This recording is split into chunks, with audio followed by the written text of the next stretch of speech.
SBM House of Fragrance. We deal in all types of fragrance, mists, lotions, creams, shower gels, face and body oil perfumes.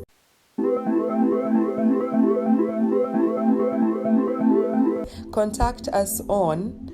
07043 00645 or 078 599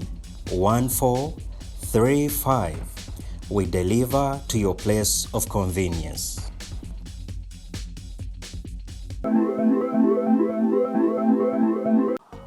Bad girl Kama, Queen Kama, one girl Sheebah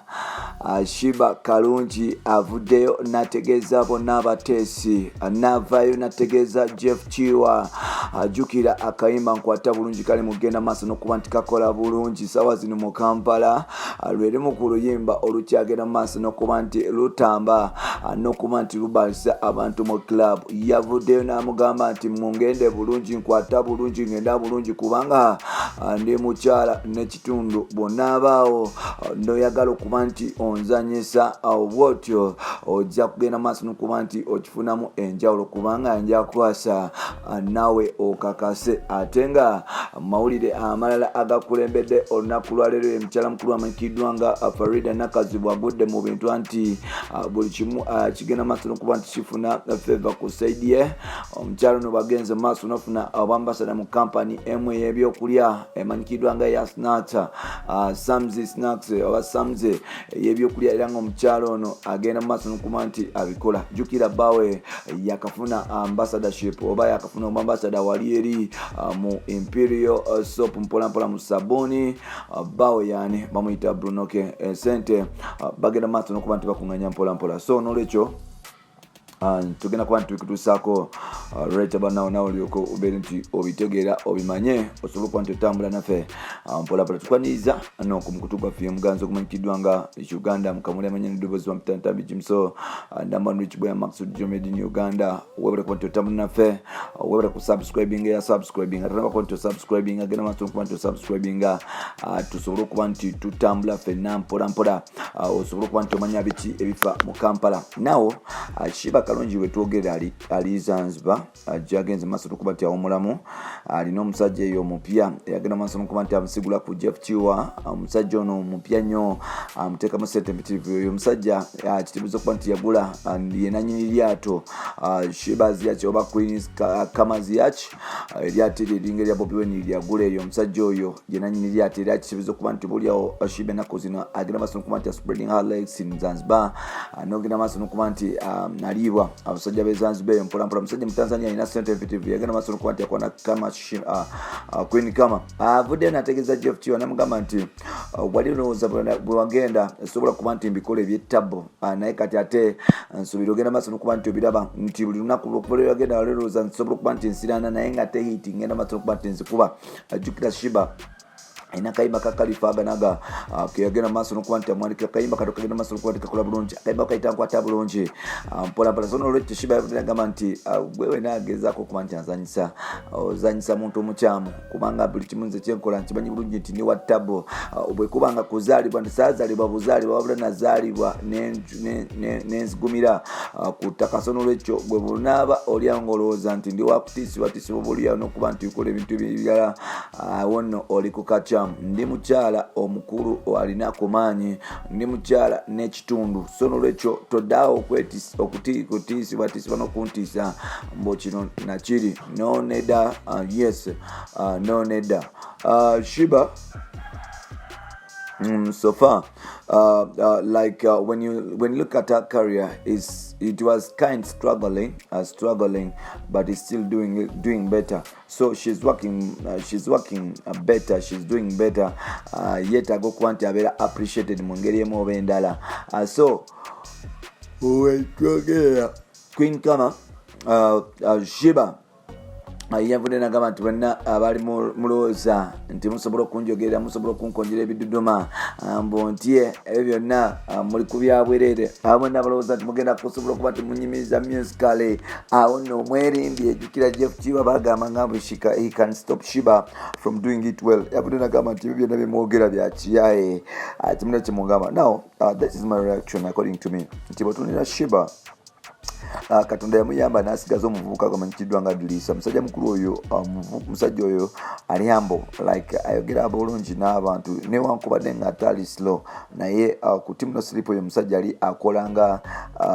booking manager ate nga yatwalayo n'ennyimba ku radios and TV nga distribution manager media manager kivola babali bamuyita Budil Media oyo Dilisa nti Budil Media yasobola okuba nti asigana ne Queen Sheebah yasobola okuba nti asigana ne Budil Media okusobola okuba nti bakola emirimu gyonna kivola abantu Sheebah tabonyebonye nnyo nti yasigaza omuntu at least omutuufu omuntu abadde akwata emirimu ate oyo omuntu abadde akola distribution ya music ku radios ne TVs newankubadde nga ate Jeff yabadde akola nnyo distribution wa music wa Sheebah mu clubs era wenaalibadde nga nsuubira nti waliwo obuzibu naye ate ne mu clubs ennyimba za Sheebah zigenda maaso n'okuba nti zikola bulungi badde gye bapikinga dda so n'olwekyo kati ennaku zino kizibu nnyo okuba nti ostopinga omuntu 100% okumujja ku mugaati n'ogamba nti tajja akolera ddala. Queen Kamasofa ali mu kukola si bubi oluyimba lwenkwata bulungi ezimu ku nnyimba ezikyasinza okuba nti zaagalwa abantu newankubadde nga ate ekyo tekimunyinula kuba nti oba oliawo takozesa maanyi mangi kubanga ekiriwo industry neetaaga amaanyi mangi agali extraordinary alina kukola nnyo okusobola okuba nti afuna emitima gy'abantu n'okugezako okuba nti ejjako biri ebintu ebyali byogerwa nti kama ine empisa embiri nti ate biki nti ate tajja asobola without Jeff so kivula bavudde n'agamba nti ze omuntu asobola okuba nti oba oli agezaako okuba nti ayingira mu kkubo lyange omusekeredde nde mukyala n'ekitundu Sheebah Center azirina sofa nti bw'otunulira basponsor be bamanager be bonna tewali asuula njala bonna balinamu akasente bw'otunulira abasajja bagenda mu maaso n'okuba nti bamwetanira bonna balimu akasente so everything is polite and nice and clear byebimu ku ebyo mpolampola ebyo wa Sheebah muzikirize nno nsobola okuba nti mbajjawo mpolampola nsobola okuba mbusa paka wa mukyala waffe amanyikiddwa nga nambali moja Faridah Nakazibwe Faridah Nakazibwe omukyalo ono akola ku TV n'emyaka 37 egyo wetwogerera omukyalo ono is a news anchor omukyalo ono mpolampola bwetunulira is a television presenter omukyalo ono akoze ebintu ebyenjawulo mu entertainment industry ate nga ne mu stream media watabo nnyo yomu ku mukyala obuulya gwe bagezaako ku Oprah Winfrey era nga babasinga mumuyita Oprah Winfrey we Uganda which I don't even understand but still bigwanira kubanga agenda maaso n'okuba nti akola ebintu ebyenjawulo then bwetunulira Faridah ennaku zino nno ebintu abikola nga bwalina okuba nti abikola namba zigenda maaso n'okuba nti zimuyingirira mpolampola yagudde mu bintu nno omukyala waliwo kampani ekola ebyokulya magita Sams yavuddeyo nemugamba nti ku brand gy'olina erinnya ly'olina ne empisa zolina nga brand twaliyagadde okuba nti oba oli otujeninga okufuuka brand ambassador waffe n'okufuuka influencer abantu abasobola okuba nti bajja okuba nti beetanira ebyokulya byaffe nga tukozesa gwe Faridah Nakazibwe jjukira zino zonna gibagenda maaso n'okuba nti azifuna yafuna cheaper cash nekifuna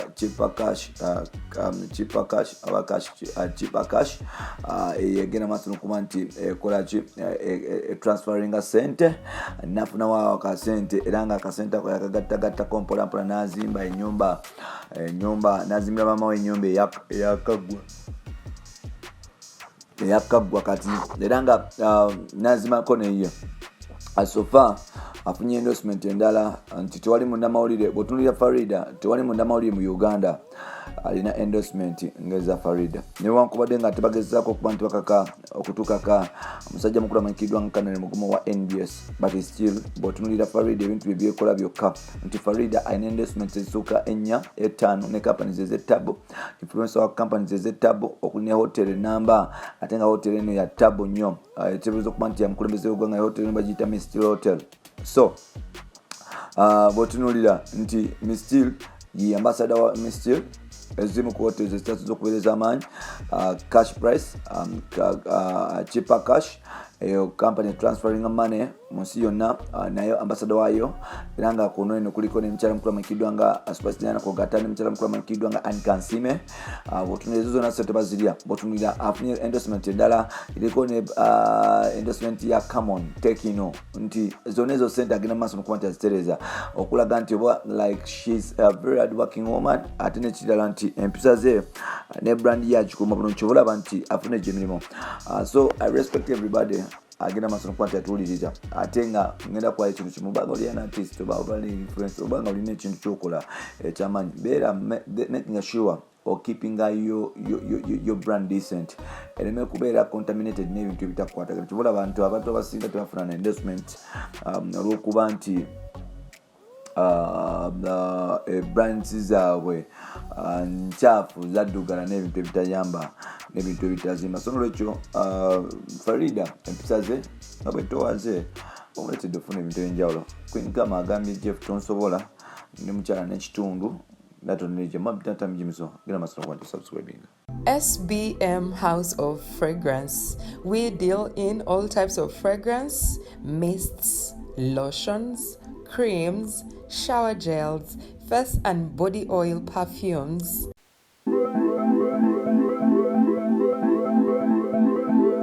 Contact us on 07043 00645 or 078 599 1435. We deliver to your place of convenience.